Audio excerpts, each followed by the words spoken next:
that jam session. Thank you for two, I should say, Greg Markels for that fancy little jam, and happy Thursday or Friday Eve, as we like to call it, or at least me. And yes, you are joining us. Yeah, you're joining us again live for another session of Pillars of Franchising. So please welcome.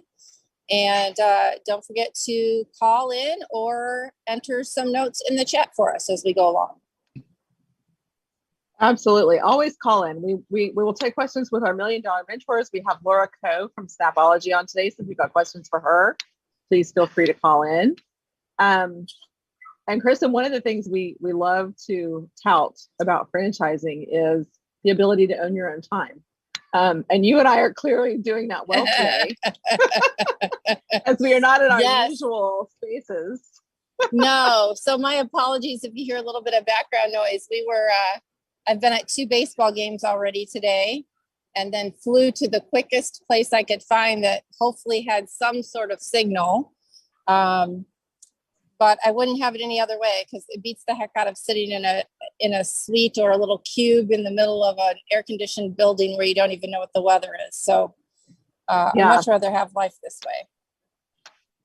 Absolutely. We're in the same boat. We have friends that are visiting in town that we haven't seen in a couple of years, actually. And they were at the beach. So we drove on down, and they've got good Wi-Fi. So here we are doing a podcast from the balcony. Awesome. So, hey, listen, for today's Word on the Street, I wanted to talk about something that's come up a lot when I'm meeting with people who want to buy franchises. And it's really probably one of those things that you need to think about before you go much further than thinking about buying. And that is making sure that your credit is cleaned up and ready to go so that you can apply for some loans. Yes. Yeah, so, I mean, it's definitely something that's important, and it's something that you can do when you're planning ahead before you even really start looking for a particular brand. Yeah, it often, depending on the situation that you're in, they will say, anywhere from 6 months to a year ahead of time. I don't always find that to be the case. It depends, again, on what is going on with your credit and how tainted it might be. So, we've been able to clean up some credit reports in 3 months, and some have taken a full year, depending on, again, what that is in there. So a big dinger for people happens to be a late mortgage. Those are weighted pretty heavily, but very important. So one of the first things that you say, or that you should be saying after I want out of this corporate life, is, okay, what is my credit score? So a couple of the notes that I made here is, making sure that you get it cleaned up beforehand, obviously. Some of the things that cause people trouble when they're looking to apply for a loan, and I speak specifically, and most particularly, I will say, for the SBA loan, because that is a government funded, low rates, government backed, I should say. You want to make sure that your debt to income ratio is in order. You want to make sure that you close any unused accounts. So let's say you have a Macy's account. I know there are not many of those stores left, but we have a couple here left in Chicago. But if you've got one and it's got a $1,500 limit and you're never going to use it, just close it. Because a lot of times those will drag down your credit scores, because it looks like you have access to credit, even though you have no intentions of using it. Make sure that you pay off every account that you can. One thing that helps drive your credit score is if you have a credit card and you use it every month, if you can afford to pay it off in full, that looks really good. Sometimes leave a balance now and then so that it shows more, a higher credit rating. Why it does that, I don't know. I couldn't tell you. I'm not a banker. And then make sure that you have, if you're not sure how to do it and your banker can't help you. Now, I can tell you that most bankers can. My brother does mortgages, and when we were getting ready to buy our business, I just called him and said, hey, we're getting ready to buy our business. I want to make sure I've got the best credit. And he said, oh, let me look. And he pulled it up and he said, okay, according to this sheet that they have, if you do this, that will drive your credit score 15 points. If you do this will drive your credit score 20 points. So there's services out there like Credit 360. I'm not plugging them. I'm just saying that's one that comes to mind, that will look at your credit and help you determine where you should start. And, there might be one item on there. Let's say it's a mortgage situation and it really wasn't late. There was a mix up or whatever the case might be. those are worth a lot of points to get them off your credit report. So that might be easier for you than closing out 2 unused accounts, right? So work with somebody who understands it. Yeah, and making sure that your credit report is accurate. I mean, sometimes things get misassigned to you that are not accurate. Sometimes you have something that was paid off that they still have a record of.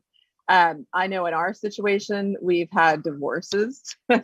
Sometimes you're connected to people that may or may not be beneficial to you on your credit report. So finding ways to overcome that. Sometimes you can write a letter of explanation. You know, there are all kinds of things you can do to make sure that it's the most accurate representation of where you are. Yeah. The other thing when you're looking at for a franchise anyway, the SBA 7A loan is one that you would be looking at getting. Those loans can range anywhere, believe it or not, from $500 all the way up to $5 million. Again, the 7A is particularly for franchises. And that particular, you know, if you are a business and you're looking to obtain credit, maybe you're going to expand your territory, or maybe you need new equipment, or who knows what you might be doing. You can also get a credit from them in anywhere from $5K to $1 million. So there's different kinds of plans. If you go to sba.gov, you can take a look. There's the 7A, there's a 504, there's a micro loan, and then there's an SBA Express. What you want to ask as you start working with, whether it's myself or another consultant on choosing brands, is find out if the brands you're looking for are already SBA approved. And some of them are SBA approved for an express loan. So those are really important questions to ask a franchisor if you're looking to invest in a particular brand. Absolutely. Good advice, Kristin. And if you have any questions about that, you can certainly give us a call and we can help you out or direct you to people who are more educated about improving your credit. And if you're looking to buy a franchise, absolutely reach out to your dream at pillarsoffranchising.com. That's right. Thank you. And this has been your word on the street.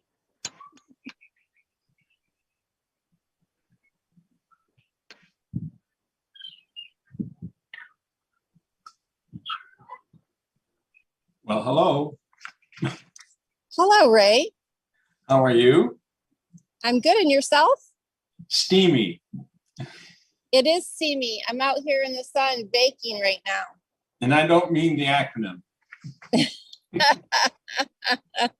which we're going to talk about with our guest. Welcome to the show, Laura. Thank you. I'm going to read your bio right now, which I find fascinating. So Laura is the CEO of a Snappology franchise system. Laura, along with her sister Lisa, founded the Snappology in 2010. Snappology's mission is to provide educational play to children using Lego bricks, Kinects, and other interactive mediums. Snappology provides coding, robotics, and STEAM, which stands for science, technology, engineering, art, and math, programs to children of all abilities, including gifted children and those with extra needs. Laura's oversees... That would be STEM. That would be STEM, not steamy, but STEM. Oh, okay. I know we were talking about steamy, but make no mistake, it's STEM. Well, when you include the art in there, it looks like STEAM. So that's right. So Laura oversees the daily operations of Snappology's franchise, including franchisee support, curriculum development, marketing operations, and the function of the corporate-owned local Snappology locations, which to me sounds like, wow, you're incredibly busy. Well, I have a few folks to help me, which is nice. Thank goodness. So Laura, I think everybody here on the show anyway has had kids or has kids or had kids, or they're adults now and have grandkids, right? So I think we all understand what Legos are and Kinects. So tell me, what made you come up with Snappology? Yeah, it's a great question, and it's a story I love to tell. First and foremost, I'm a mom, and I love being a mom. It's the best job in the world. And I actually started Snappology for my children. So I have 2 boys that are now a senior in high school and a sophomore in college. So started it back when they were 5 and 6 years old. And my older son in particular, both of my kids are very academic kids, but my older son in particular, he loved Legos, wasn't really into team sports, didn't really sort of, love the athletics. And when he was, 4, 5, 6 years old, I had a little bit of difficulty socializing him and getting him into, activities that were kind of his wheelhouse. And so I was really struggling. He needed those social skills. And at the same time, I had owned a couple businesses in the past that I had sold, actually franchises. I was a franchisee in the past. I had sold those businesses and I was looking for, quite frankly, I was actually looking for another franchise to buy, but I couldn't find anything that really sort of fit. And as I was searching for activities for my son, Sebastian, I was also looking for business opportunities. And I mean, it just kind of hit me like a ton of bricks, no pun intended, one day that the business was something for Sebastian. It was something in his wheelhouse. And I started to research a little bit more about Lego bricks and what you could do. And I found robotics classes and I found people that were doing birthday parties. And I thought, this is the business opportunity. So I went to my sister, which was easy to do because we're best friends. She lives 4 doors down. So I walked down to my sister's place and I was like, hey, here's a thought, here's an idea. Would you be interested in doing this with me? And we're sort of, we're best friends, I think, because we're so opposite. And she's more of the marketing and sales type person. I'm more of the finance and operations and boots on the ground. And she had all kinds of fantastic, she's like, I'm all in, this is great. And so she became, an investor in the business and helped me strategically for years and years. And we launched with a Lego robotics program in our local rec center. And I clearly wasn't the only parent looking for this. It just, awesome. I mean, it just took off and we've basically grown exponentially since. That's amazing.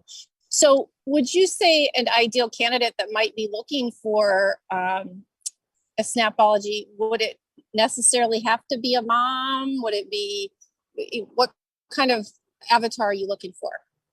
Yeah, so we have a lot of varying backgrounds with our franchisees, and I'm not sure your background really matters as much as your passion for this type of thing. We do find that parents kind of naturally have that passion, right? They naturally want to see their kids succeed. Yeah. And particularly if you have a child that's like my children that are a little bit more academic than athletic, you struggle a little bit more to sort of find their greatness and help them, be comfortable in their own skin. And so we do find a lot of our franchisees are moms or dads or even grandparents that really just want these programs in their area for their kids. I mean, that's really what's driving it. But we do have owners that don't necessarily have kids that just get it. They just understand the power in Lego bricks, the power in educational play, and that we're really kind of making a difference, in what these kids, ultimately grow up and their confidence and those types of things. And so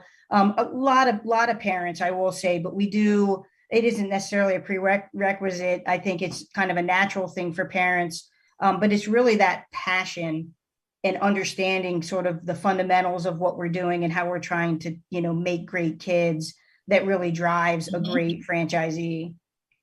I think one of the things that interested me, I noticed that you've been franchising since 2010, and I read that you have 150, is that up to date, locations now? We do. We have about 188 locations. About 160 of those are open. So we've got some that we're still waiting on. We've had a great experience. We joined Unleashed Brands about a year ago. And so we've been really fortunate in the last 6 months or so to add on about 24 urban air adventure parks are putting Snappologies inside of them. And so we've seen some recent growth here. It's phenomenal, right? Because you got 2 kids in your family. One might be super crazy about urban air and doing what they're doing. And another one, might not maybe be inclined that way, but loves to go up to the Snappology classroom and participate in those events. And it's sort of the best of both worlds. So it's been a real nice lift for us in terms of franchise units. I think whether you're a parent or a grandparent, you're always interested in enriching the lives of children. So I mean, this is, I think, fantastic. It really is. Well, thank you. Oh, go ahead. Oh, no, go ahead. I'm sorry. Yeah, I was just going to say, to me, the academic piece of it is cool. I mean, it's great. I love that we're academic. But the bigger piece to me is that every program we do, number one, is super fun, right? I mean, it's got to be fun or the kids aren't going to want to come back, which is great. We have great curriculum writers that just make sure everything, there's just so much fun packed into it. But the really impactful piece to me has been the social development. So we make sure that the kids are working in teams, that they're working together, they're building confidence, that they're getting up in front of the class and they're getting presentation skills, that they're, doing things that are really life skills, to be honest with you. But the foundation is that you take a lot of the kids that are naturally gravitate towards Lego bricks and those types of engineering toys are more introverted kids, right? They're usually sort of your more academic, your quieter kids that don't maybe, they're not the mayor of the town, right? They're not out there. And Right. So what we can do is we can give them that confidence because they built a really cool Star Wars ship or a lightsaber that stayed together because they engineered it properly, right? And so you can give them this confidence that really extends through their lifetime. And that's what I find. For me, that's why I'm in it. Like, I just love to see the kids and hear the stories about how they've overcome a challenge or they've found their inner greatness or whatever. We can celebrate their differences and their challenges and give them something to really hang on to in terms of success.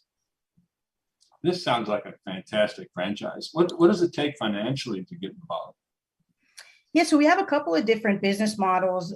We have a model that's truly mobile based. So a crux of what we do is actually going out into the community. We'll call it mobile or we'll call it community based. And so you're going into schools and libraries and churches and rec centers, community colleges, things like that, and you're offering your programs in other people's locations. That mobile opportunity is, I'm going to probably get the ranges not exactly correct, but it's around $50,000, $60,000 to get in. So it's a, it's not a small amount of money, of course, but it's reasonable.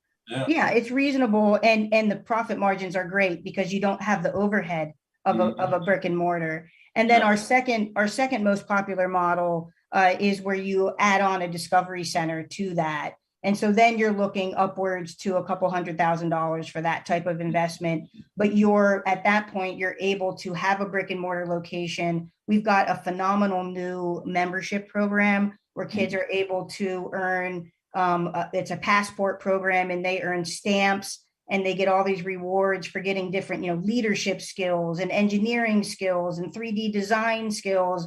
Awesome. And so it's a really, phenomenal program that if you've got that brick and mortar, you can bring the kids in. And so obviously the financial opportunity, it's a greater investment, but the financial opportunity is greater as well. So we've got sort of those two levels, depending on the type of investor or the amount of risk that a, particular person, wants to take. How long ago did you join Unleashed Brands? Because I happen to have one of your little alligators, and I didn't bring it with me out to baseball today, but I do have it on my desk, and I did get it assembled with a little bit of help because Legos are not the way my brain works. It just doesn't. So I did have to get another adult to help me, although I was laughed at the whole time. But how long ago has it been that you've joined Unleashed Brands? Well, interestingly, next week it'll be a year. So we're about to celebrate our year anniversary. Yeah. Yeah. So I think that's probably at the IFA convention when I ran across those guys and they gave me the little alligator. I think that's when they were just showcasing you, and I didn't realize they had just acquired your brand. Mm-hmm. So can you tell me a little bit for people who are looking to get into, say, an emerging brand, but are maybe concerned about a bigger conglomerate buying up their brand? What types of benefits have you seen since Unleashed Brands has bought Snappology? Yeah, I mean, there are a ton of benefits, not only to the franchisee, but also to me as the franchisor. So for me as the franchisor, the immediate benefits where I had access to a phenomenal group of, executives and their teams underneath them to help me with the business. So we have a pretty lean team at Snappology. We still do. There are 7 folks on the team. And so having those backup resources to be able to help us when we can't handle the bandwidth, of what's going on, is a tremendous value to me as the franchisor. And then it extends to the franchisee because they've been actually just able to wholly take things off of my plate. And so my responsibilities, since I've been part of Unleashed Brands, are really no longer kind of growing the franchise. My responsibilities are all franchisee facing. So 100% of my time is spent trying to help them help their businesses grow. And so I don't have to worry about, I don't have to worry about the monthly financials, right? We've got a CFO and a phenomenal accounting team that does that for me. I used to have to spend hours a month doing all of that myself, right? Now I'm freed up to do that in franchise development. And we've got one of the best franchise development teams in the industry, led by Josh Wall, and they do a phenomenal job. I don't have to worry about that anymore, right? I can now focus on the franchisees. So, we have access to better systems. We're able to get, there's buying power in that. So it's kind of the best of both worlds, right? I'm a smaller brand, medium-sized brand, maybe at this point, but I'm a smaller brand, but I can take advantage of those economies of scale. By being a part of a bigger organization. And then we've got 6 brands with us now, right? And they're all fantastic brands and we work really well together. And so we've got XP League, we've got Class 101, we've got Premier Martial Arts, Urban Air, and Little Gym. And we all work really well together and we can help each other, on the franchisee side, we can cross sort of sell and if someone's a member of one brand, they may have a sibling or something that wants to be in the other one. Class 101. Or maybe they just want a multi-unit kind of portfolio and they can stay within Unleashed Brands umbrella to, like you said, you've got the Urban Air and then you add in a Snappology, and those two businesses play very well together, but it's all going to be inside, say, your Urban Air, right? So as a business owner to own those two, that's pretty powerful.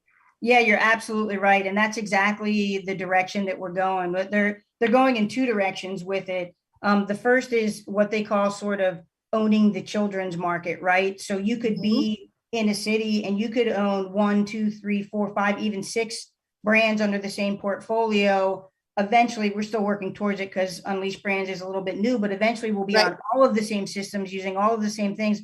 We've even talked about, how you go to a city on vacation and you get the city pass and it gets you well, you could have the children's pass, right? The Unleashed pass that gets you into all these different things. So there's so much benefit to that as a business owner, as a franchisee, and to me as a franchisor. And so, I mean, Unleashed is really building something incredible. And it's a little bit different than I've seen in some other portfolio companies where we really, truly are leveraging everything we can from the different brands. Well, they all seem to be having a lot of fun too. Every time I see the Unleashed group out there and about, or whether it's on Twitter or Instagram, I mean, they're clearly having a good time with the brands. They fit the mold of somebody who should be in there with the kids, having and making a good time. So I think that's fantastic. And the one thing I want to just mention for people who, again, are looking for a franchise, I mean, the cost that you talked about from having, a virtual Snappology where you're not in brick and mortar versus brick and mortar, those are 2 opposite ends of the spectrum. So you could get in at a very affordable price. Not that the brick and mortar is not affordable, but it's a little heavier on the investment. Depends on what you're looking for. And I think, with Unleashed Brands behind you, what people have to understand is their marketing dollars are going farther. There's a lot of cross promotions and things that will happen. And so, a lot of times people get a little bit nervous about a newer brand, but in this case, I don't think you could go wrong. Yeah, I mean, I certainly wouldn't hesitate to become a franchisee under a portfolio because you do have that backing of the portfolio. When you're a smaller emerging brand and it's somebody who's out on their own, there certainly are different risks associated with that. But when you look at Snappology or you look at somebody like an XP League that's maybe a little bit smaller, they have the backing of a big company and the support there. That's sort of an added level of comfort that you can have with a more emerging brand. Absolutely. Well, Laura, I'm super excited for you. It sounds like Snappology is going to do some great things. And I'm looking forward to having you back on again in the next couple of years and see how far we've gone from, did you say 188?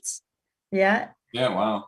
That's a lot since 2010. Well, yeah, I mean, it's awesome. Yeah, and honestly, it's actually, we've only been franchising since 2015. So we started in 2010, but the franchising's been since 2015. So most of our growth came in a couple of years before COVID. And then now, of course, Unleashed is helping us sort of accelerate now. So it's been a fun ride for sure. Mm-hmm, mm-hmm. That's awesome. Well, thank you so much for taking time out of your obviously very busy day. And can you tell us, for the people who are interested in your brand and want to learn more about Snappology, how do they find you?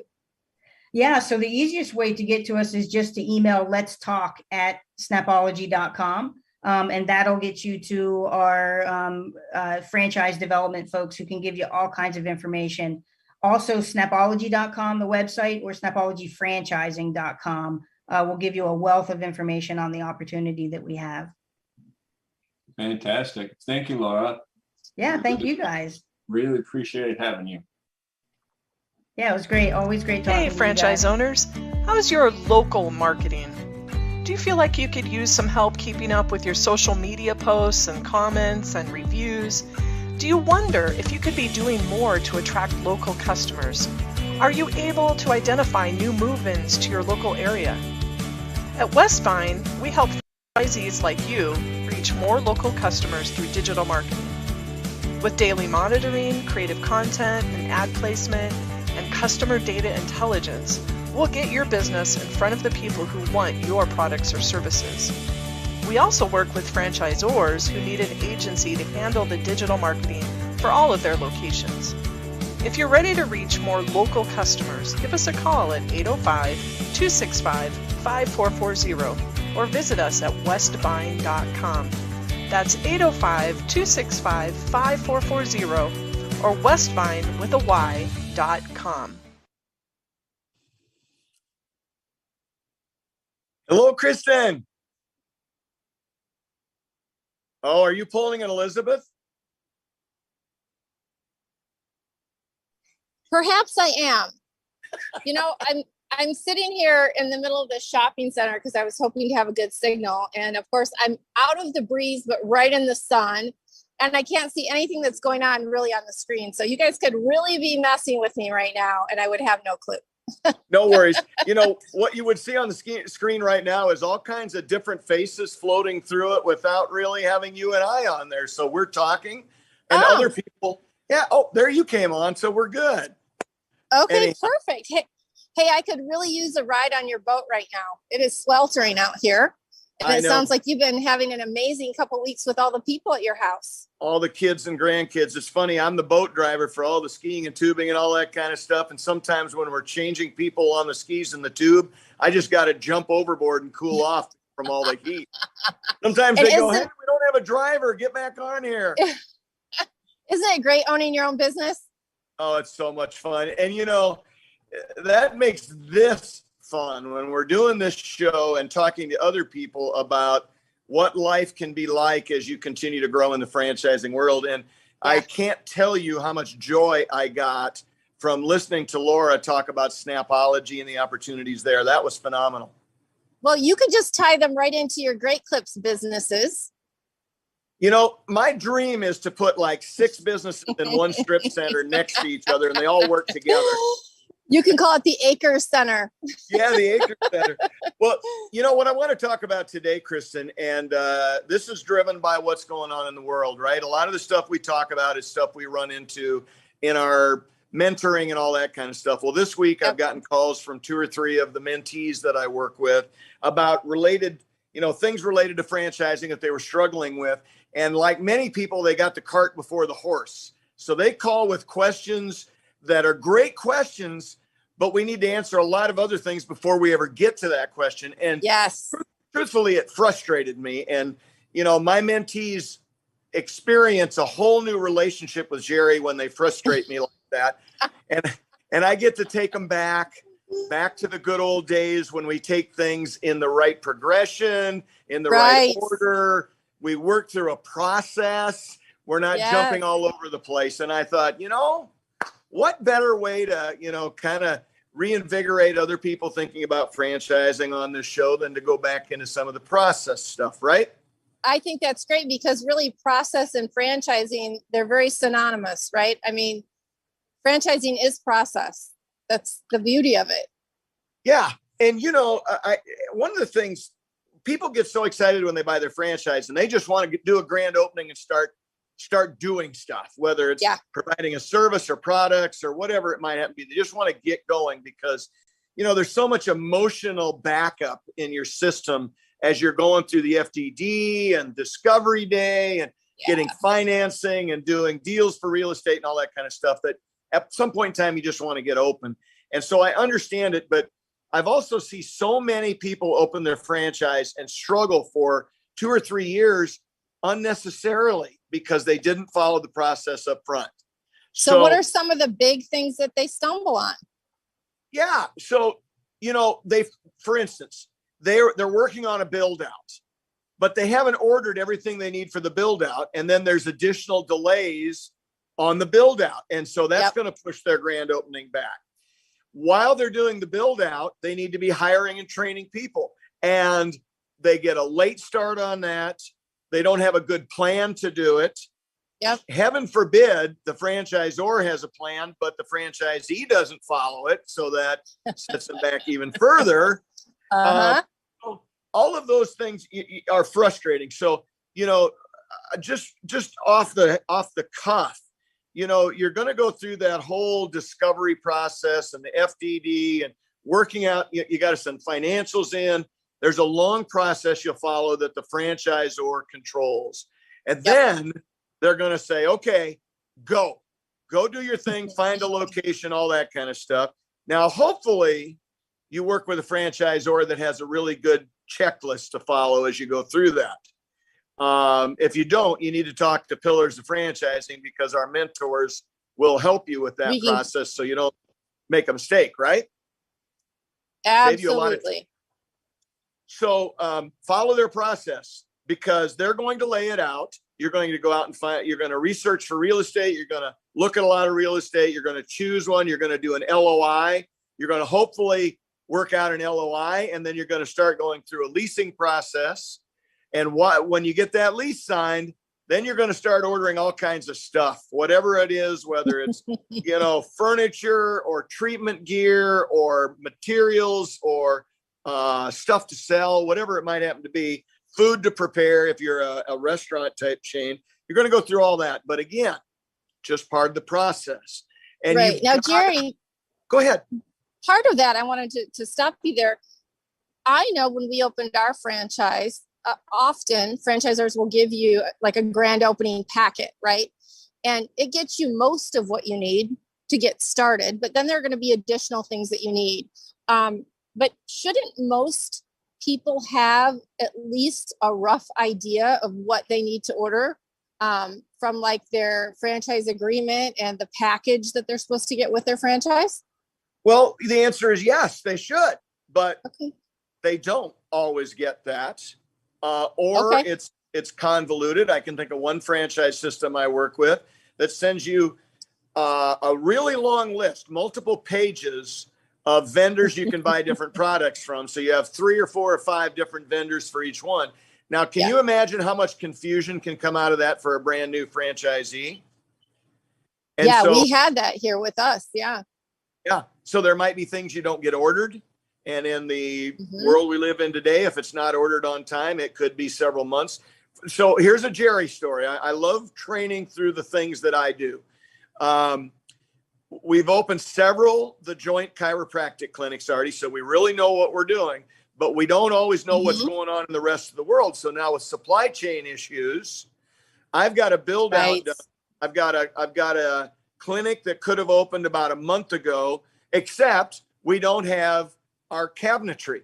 So we don't have our front desk, our sign-in desk. So the clinic won't look right and it won't feel right. So we're not going to do a bad job of a grand opening. So here we're going to wait that extra month for it to show up. Now, that was not bad planning on our part. It's just the way it is. But if you plan far enough ahead of time, you can adjust for those kinds of things, right? Right. Yeah. Well, imagine, I can just imagine being all set to go, and then my receptionist table is still sitting on a boat somewhere. I mean, and those are the things when Ray and I talk about, if they tell you to have 125, make sure you have at least 2.5 times that, because of things like this, you can't even imagine some of the stuff that's going to happen. I mean, and David's going through his thing right now with his own joint chiropractic where he's having trouble hiring people. Well, then you had problems with builders delays. And then, guess what? 2x4s, if you were used to building it several years back, maybe you spent $3 or $4 for a 2x4, but now your costs have doubled. Yep. And so if you're not taking all those things into consideration, you can be very disappointed. Well, and the hidden thing here with both David's situation and my situation is you have been paying rent for a long time with no revenue coming out of it. You've been paying utilities for that period of time. You've been paying CAMs for that period of time. You may have hired some people already that you have to keep paying, or they're not going to be around when you do grand open. You probably have some marketing already preparing to open and had to push that back. So you've spent tens of thousands of dollars to not be open. So you have to plan for that. I think you're about financing and having extra cash is a great idea. So the bottom line is there's a process to follow. Your franchisor should give it to you. If they don't, or it's a bit convoluted or has some gaps in it, find somebody that can help you, another franchisee in your system, another franchisee in another system who's a friend of yours, or by golly, come to Pillars of Franchising and talk to the mentors, because we've lived those things. We've gone through it. We know how to help you with that stuff. Yep, absolutely. Very good. I couldn't agree with you more, Jerry. Well, I hope that you can get your mentees all back on track, as I'm sure you probably already have, and they will find life much easier when you follow a process. That's right. And so my final comments on that before we go to Fred's weekly question are these: follow the process. Do not skip around. Do not pass go until you collect your $200. Make sure you do what you have to do in the right order. It will save you so much heartache and so many dollars. If the Zors have a checklist, follow it. If they don't, or it's not good, get somebody to help you with that. Build it the way it needs to be built by prioritizing the steps and making sure you follow them. Get help when you're working through that process, and make sure that at the end of the day, you end up with the business the way that it ought to be set up, so that when you open it up, you're doing exactly what you're anticipating doing.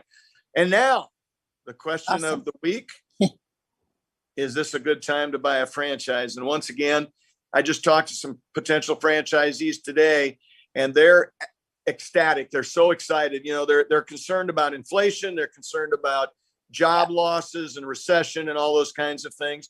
And I said, you just have to be selective about the franchise you choose. But many franchises grow like mad during recessions. So be a little more selective, but make sure if you're buying that thing, you're locked in and you're ready to go. And you may end up killing it right now when others are struggling. So talk to the people at your franchisor. Make sure you talk to your trusted advisors. Talk to the people at Pillars of Franchising, because we've been there, we've done it. We can help you with it. Kristin, have a great week.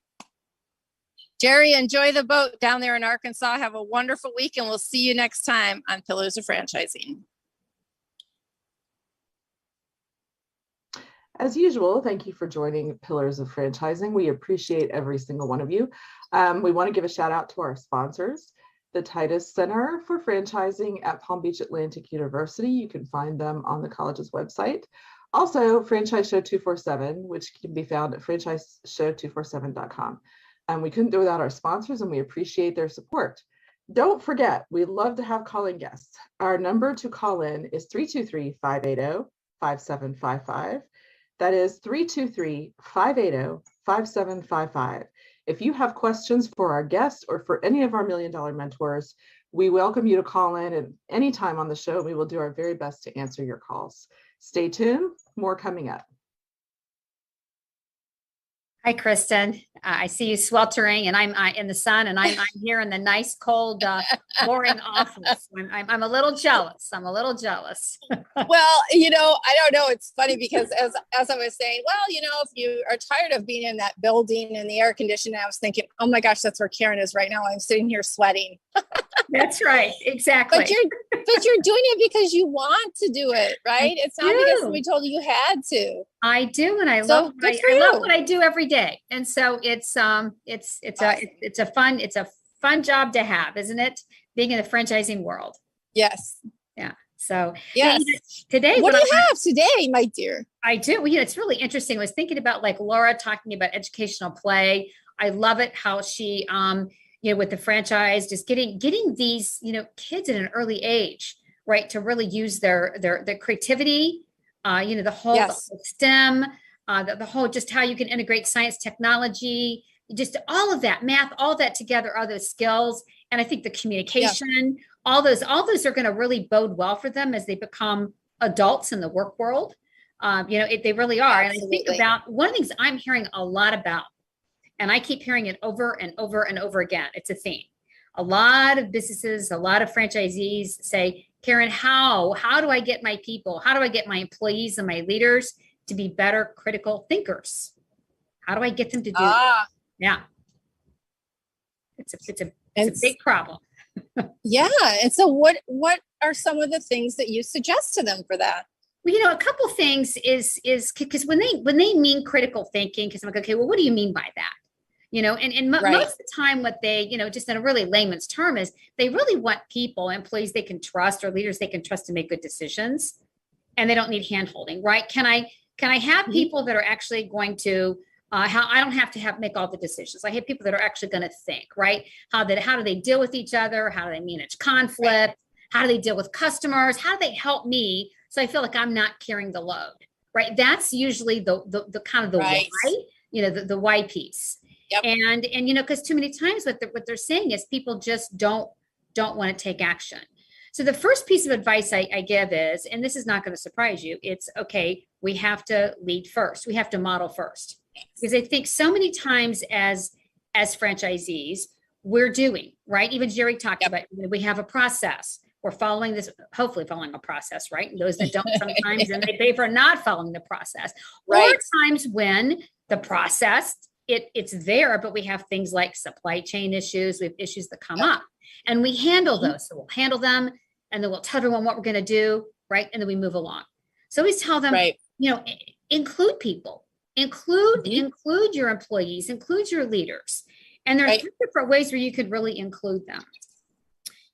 First is in the kind of including them in brainstorming. So if an issue comes up, Jerry mentioned even like the supply chain, or if you're doing like grand opening and you have some holes, solicit them, say, hey, let's talk about this. Let's talk about what are some different approaches.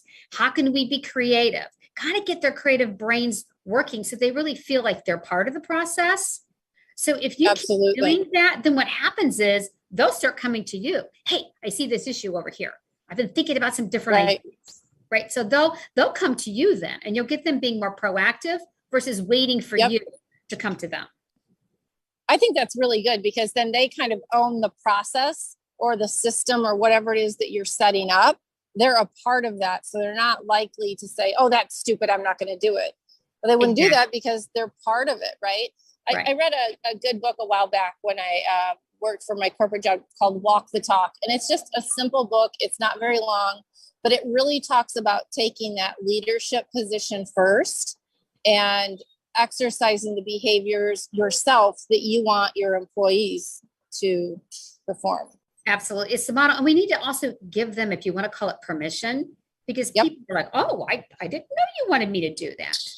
So it's good when you're including them, you're modeling it, and then saying, hey, come along. Yeah. I think the second thing is having them really work with them on problem solving. Because I think too many times in problem solving, if you've got an issue, let's say you've got two employees that are really having issues with each other. And I get this a lot where, they'll say, we have these employees, they're not getting along. There's disagreement. And having the leaders, or having them understand, let's take an analytical approach to this, because we get the emotion piece. So there's a logic and an emotion. So really taking that logical piece of, okay, let me understand each employee's side to this. Let me understand their perspective. Let me think about different options, right? Let me think about what's fair to them. How can I be open-minded where I'm not taking sides? That's critical thinking, right? It's how we're kind of how we're dealing with people and thinking of options and looking at the logic. I know there's emotion in there, but looking more at the logic, because you're probably going to make a better decision based on that. Yeah, absolutely. Can you think of, and I know this is kind of an off the cuff question, but can you think of any good books that you've read that might help somebody who wants to explore that topic a little bit deeper? Gosh, I actually have, anyone wants to email me. I have a critical thinking, like a white paper. So tips on, I have a white paper on critical thinking that's Dale Carnegie, published by Dale Carnegie. And it gives different tips and even a model. There's like a 5-step model. That's good. I also think the growth minded book, what is it? I've got it back here on my shelf somewhere, but it's really about growth minded, because that's part of being growth minded too, right? Is having those thinking skills. And I think that would be also good as well. Awesome. Well, I appreciate that. And I'm sure if you have anything that would be something that you want to put in our next magazine, I know Elizabeth would love to see that. If you did a piece maybe on critical thinking as a follow-up to all this, I know our listeners and watchers could check there, and obviously email you at Karen at pillarsoffranchising.com. Yes. Sounds good. Excellent. Karen, thank you so much. I hope you enjoy your air conditioning. I am indeed. Have a great afternoon, and we'll see you next week. Thank you. I am Elizabeth Denham, the Chief Content Officer for Pillars of Franchising. And I'm telling you that because I am always looking for people with a great story in the franchising space. If you have a great story that you would like to share either in the magazine or on the show, you can fill out our contact form on pillarsoffranchising.com. Also, while you're there, be sure to subscribe to the magazine. You can choose all of the services that you might be interested in. If you're looking to buy a franchise, sell a franchise, become a franchise, if you need mentorship, and if you need to get the word out about your business, we have a lot of variety of sponsorships for you. So be sure to visit our website, like, subscribe, and share this show. And we appreciate every comment and every engagement that you offer. So be sure to visit our website at pillarsoffranchising.com. Thank you, Elizabeth. And we want to thank all of you who are watching and listening today. From all of us here at Pillars of Franchising, we certainly hope you had a great 4th of July weekend.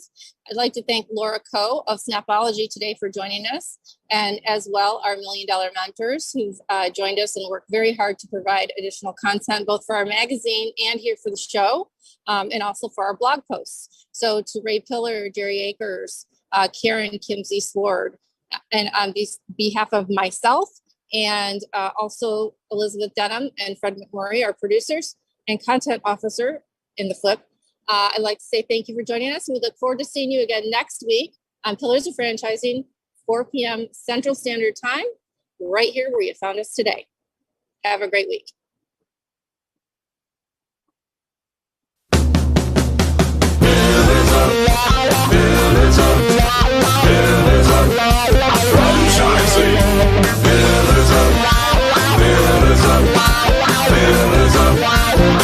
Franchising.